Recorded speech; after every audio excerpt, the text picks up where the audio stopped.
بسم اللہ الرحمن الرحیم۔ ایک بار پھر ہم آپ کا استقبال کرتے ہیں۔ پروگرام کیجئے سوال آپ دیکھ رہے ہیں، سوالوں کے جواب ہم دیتے آ رہے ہیں۔ بریک سے پہلے ہم نے دیے، کچھ سوال رہ گئے۔ اللہم اے پروردگار درود بھیج محمد پر اور آپ کی آل پر، مطلب یہ ہے کہ وہ جن کو تو نے بھی خود اپنی خاص رحمت سے نوازا ہے، ہمیں ان کے ساتھ وابستہ کر دے کہ ان کے وسیلے سے ہمیں بھی کچھ تیری عطا ہو اور تیرا خاص کرم ہم پر بھی ہو۔ یہ ہے اصل درود کا مطلب، جس کو ہمیں سمجھنا چاہیے۔ نماز ظہر اور عصر کی سورے جو ہیں وہ آہستہ پڑھے جاتے ہیں، اور صبح کی اور مغرب کی اور عشاء کی نماز میں جو سورے ہیں وہ بلند آواز میں پڑھے جاتے ہیں۔ تو اس کا فلسفہ کیا ہے آپ نے پوچھا ہے۔ دیکھیے، بہت ساری عبادتوں کا بنیادی فلسفہ یہ ہے کہ ہم اللہ کو ایک دفعہ مان جائیں تو بغیر کسی چون و چرا کے اس کی اطاعت کریں، بندگی کریں۔ نماز اس کی اطاعت کا اہم ترین جلوہ ہے۔ وضو ہے، چہرے پر پانی اوپر سے نیچے ڈالیں یا نیچے سے اوپر ڈالیں، کیا فرق پڑتا ہے؟ بظاہر کوئی فرق نہیں پڑتا۔ کیا طہارت میں کوئی اضافہ ہو جاتا ہے؟ ظاہراً تو کچھ بھی نہیں ہونے والا، لیکن یہی ہے کہ اللہ بندگی سکھا رہا ہے، صحیح معنوں میں اوبیڈینس کا درس دے رہا ہے کہ تم اگر اللہ کو مانتے ہو تو جیسے وہ کہہ رہا ہے منوان ویسے کرو۔ اپنی طرف سے کوئی چیز لبرل بن کر کے نہ اضافہ کرو نہ کم کرو۔ بہت ساری تمام تر عبادتوں میں جو شریعت کے احکام ہیں اس میں فلسفہ صرف اور صرف بندگی ہے، اطاعت محض ہے، سبمیشن ہے، کمپلیٹ پابندی کرنے کی امتحان کی منزل اور کیفیت ہے کہ ہم کیا اس طرح کرتے ہیں کہ نہیں کرتے۔ البتہ کچھ چیزوں کے فلسفے نبی مکرم صلی اللہ علیہ وآلہ وسلم نے، اس کے بعد معصومین نے بتائے ہیں، کچھ کے نہیں بتائے۔ اس کا کسی نے آج تک نہیں بتایا کہ اس میں آہستہ پڑھنے کا کیا فلسفہ ہے اور بلند آواز میں پڑھنے کا فلسفہ کیا ہے، نہیں بتایا ہے۔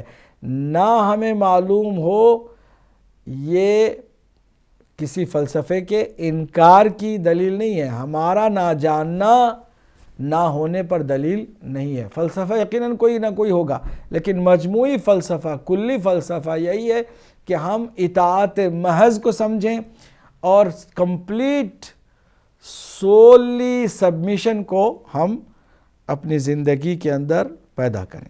مقصود حسین سید صاحب واٹفورڈ سے امام حسن مجتبیٰ علیہ السلام کی تدفین میں جو رکاوٹ ڈالی گئی اور امام حسن مجتبیٰ کو اپنے نانا، اب یہ کون امام ہے؟ رسول اللہ صلی اللہ علیہ وسلم نے فرمایا لحمک لحمی دمک دمی، گوشت اس کا میرا گوشت، خون اس کا میرا خون، انہو منی وانا منہ، میں اس سے، وہ مجھ سے، یعنی اتنا یہ جان ہے، رسول کے اعضاء ہیں، ان کے ایک بھی حصے کو جدا کرو گے تو رسول اللہ صلی اللہ علیہ وآلہ وسلم ہرگز کسی مسلمان کے سمجھ میں نہیں آئیں گے۔ امت کی سب سے بڑی پرابلم آج تک یہی ہے کہ امت رسول اللہ سے تو محبت کا دعویٰ کرتی ہے، لیکن روح رسول سے، جان رسول سے، قلب رسول سے، جگر گوش رسول سے اس طرح کی مودت و محبت نہیں کرتی ہے، حتیٰ یہ کہ رکاوٹ ڈالی گئی۔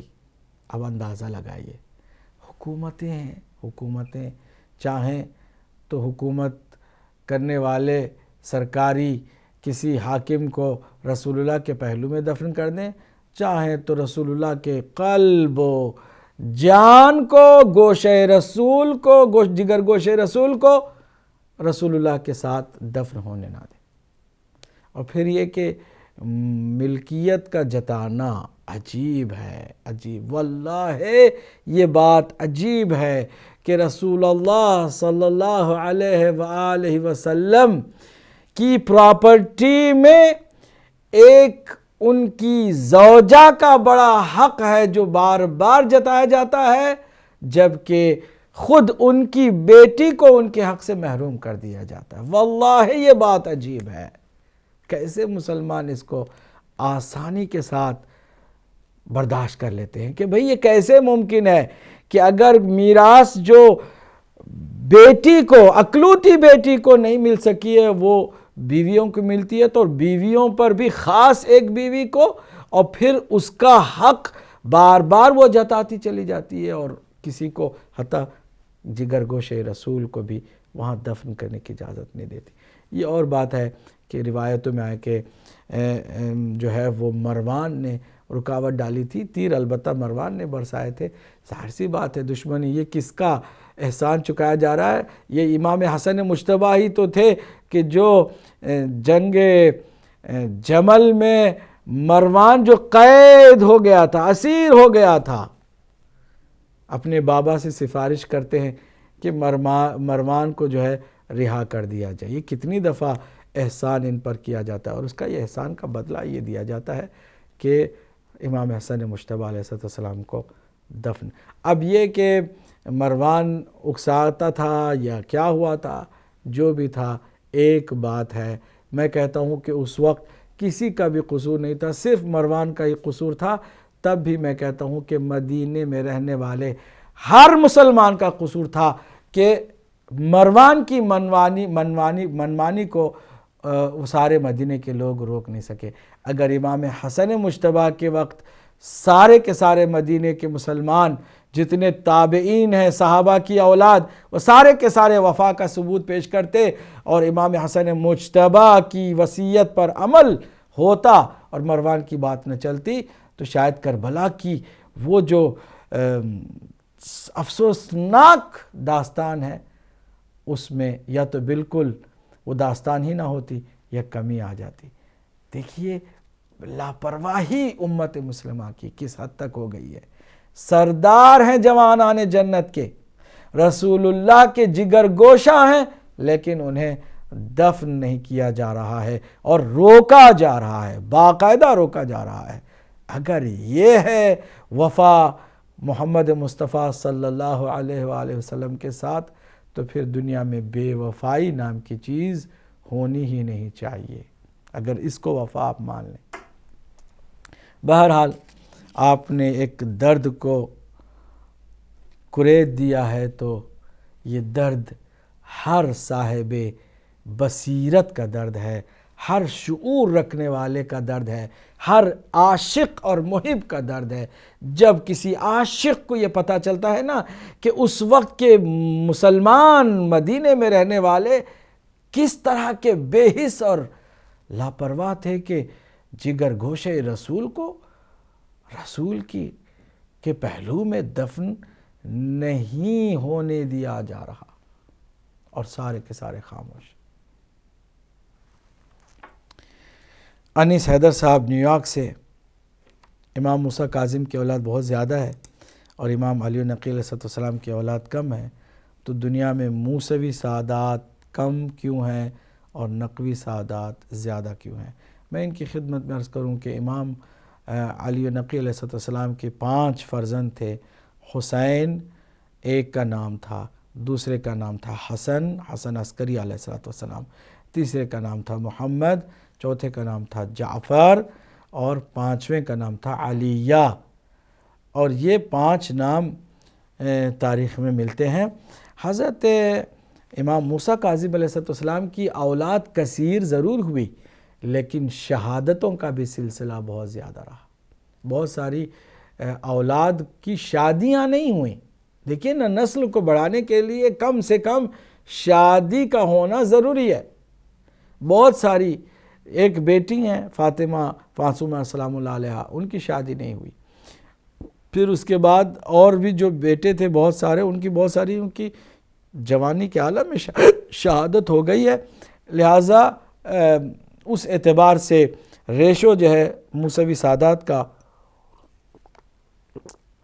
کم ہے، لیکن امام علی نقی علیہ السلام کی جو 4 اولاد ہیں نرینہ، اولاد نرینہ، ان کی شادیاں بھی ہوئیں، ان کے سلسلے کو بہرحال پنپنے کا موقع بھی ملا۔ اس کے بعد آپ کا یہ سوال تھا کہ من کنت مولا ہو فہذا علی مولا۔ اب مولا کے کیا معنی ہیں؟ دیکھیے الجھا کر کے رکھا ہوا ہے، 1400 سال سے جب ایک عقیدہ قرآن اور سنت کے خلاف امت کی اکثریت نے بنا ڈالا اور وہ ایک سلسلہ ظاہری حکومتوں کے ماننے کا چل پڑا، تو اب ان دلیلوں کو بھی توڑنے مروڑنے، مغالطوں کا شکار کر کے امت مسلمہ کو ٹھنڈا رکھنے کے لیے معنی بدلنے کی کوشش کی۔ مولا کے معنی یہ ہیں، مولا کے معنی وہ ہیں، مولا کے معنی یہ ہیں۔ کوئی بھی مولا کا معنی ہو، آپ ہر معنی میں، جس معنی میں بھی رسول اللہ صلی اللہ علیہ وآلہ وسلم کو مولا مانتے ہیں، کم از کم اتنی تو کامن سینس ہونا چاہیے، اسی معنی میں حضرت علی کو بھی مولا مانے، جس معنی میں رسول اللہ کو۔ کیونکہ حضور نے یہ نہیں فرمایا کہ اے لوگو تمہارا مولا ہے علی، اس کے بعد تم مولا کو، علی کو مولا مانو۔ اگر یہ کہتے تو آپ مولا کے معنوں کے چکر میں پڑتے۔ مولا کے معنی دوست، اس لیے ہم علی کے ساتھ دوست ہیں۔ مولا کے معنی سرپرست، اس لیے ہم علی کو اپنا سرپرست مانتے ہیں۔ مولا کے معنی مثلا حاکم، تو ہم مولا کو حاکم مانتے ہیں۔ مولا کے جو معنی ہیں آپ نکالتے اور اپنے ظرف کے اعتبار سے علی کے ساتھ وہی رشتہ رکھتے۔ لیکن حضور نے یہ نہیں فرمایا علی تمہارا مولا ہے، فرمایا میں جس کا مولا ہوں، من کنت مولا ہو فہذا علی مولا، اس کے علی مولا ہے۔ اب جس معنی میں بھی رسول اللہ مولا ہے، اسی معنی میں بھی علی کو مولا، یہ کامن سینس کی بات ہے۔ اگر نہیں ماننے پر آئے تو ظاہر سی بات ہے آپ 100 دلیلیں بھی دے دیں۔ بزم رسول میں معجزے حضور دکھاتے تھے، چاند کے 2 ٹکڑے کر کے تو ہم نہیں دکھانے والے نا، دکھا بھی نہیں سکتے۔ ہم معجزہ نہیں کر سکتے کہ لوگوں سے کہیں کہ آؤ بھائی لوگوں دیکھو کہ میں سنگریزے اٹھاتا ہوں تو سنگریزے کلمہ پڑھیں گے تو تم بھی کلمہ پڑھ لو۔ ہم ایسا کر نہیں سکتے۔ درختوں کو ان کی جگہ سے اپنی طرف بلا سکتے ہیں؟ ہم نہیں بلا سکتے۔ حضور نے یہ سب کچھ کر کے دکھایا، پھر بھی نہیں ماننے والوں نے نہیں مانا۔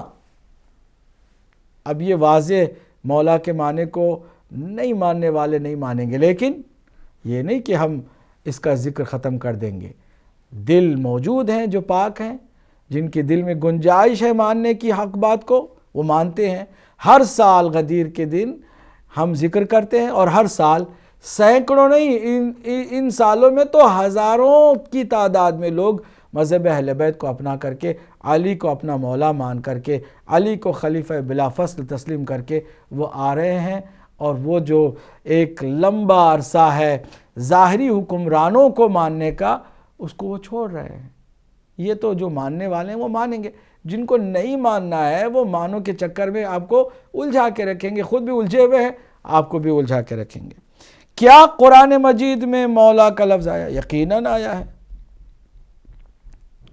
اللہ مولاکم، اللہ تمہارا مولا ہے۔ اور یہ مولا کے معنی اکثر قرآن مجید میں حاکم کے، سرپرست کے آئے ہیں، گارڈین کے آئے ہیں۔ نہیں مانتے تو ہم کیا کریں؟